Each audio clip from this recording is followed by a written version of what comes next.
મારું નામ વાળા ભરતસિંહ પોપટભા, પ્રદેશ પ્રમુખ ખેડૂત કલ્યાણ સંગઠન. અત્યારે ખેડૂતોને વાવણી નથી થઈ, વરસાદના કોઈ ઠેકાણા નથી, એટલે તાતી જરૂરિયાત છે. એટલે સૌરાષ્ટ્રનો મોટામાં મોટો ભાવનગર જિલ્લાનો શેત્રુંજી ડેમ છે, એમાં અમે 17 તારીખે રજૂઆત કરેલી છે કે ખેડૂતોને હવે પાણી તમે 21 તારીખ સુધીમાં છોડી દો. પણ શેત્રુંજી સિંચાઈ વિભાગના કાર્યપાલક ઇજનેર ક્યાંક ને ક્યાંક નનીઓ ભણે છે અને ખેડૂતોને પાણી પૈસા ભરો તો જ આપ્યું એવો એ આગ્રહ રાખે છે. એ તદ્દન ખોટો છે.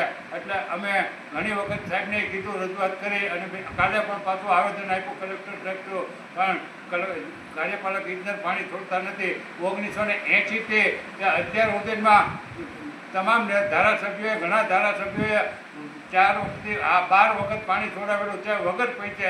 આવા 2-5 દિવસ કે એકાદ પાણી પાવાનું હોય એમાં પૈસા ખેડૂતોને ભરવાના ન હોય, લાગત જ્યારે પાણી આપવાનું હોય ત્યારે પૈસા ભરવાના હોય. પણ આ કાર્યપાલક ઇજનેર ક્યાંક ને ક્યાંક રમત કરે છે અને ખેડૂતોને ભૂલું બનાવે છે.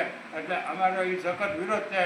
જો 24 કલાકમાં અત્યારે અમારી તમામ મીડિયાને વિનંતી છે કે હવે તમારા મારફત કાર્યપાલક ઇજનેર અને મીડિયા દ્વારા જો ખેડૂતોને લાભ મળે તો અત્યારે ખેડૂતો બચી શકે એમ છે. અને ખેડૂતોને ભાવનગર જિલ્લામાં એક પણ ગામમાં વરસાદ નથી તો કાલથી 10 કલાક વીજળી આપે. કૃષિમંત્રી ભાવનગરના જ છે અને એક પણ ધારાસભ્ય એક શબ્દ બોલતો નથી. એટલે પછી અમારે ના છૂટકે મેદાનમાં આવવું છે પડે. જય હિન્દ, જય ભારત.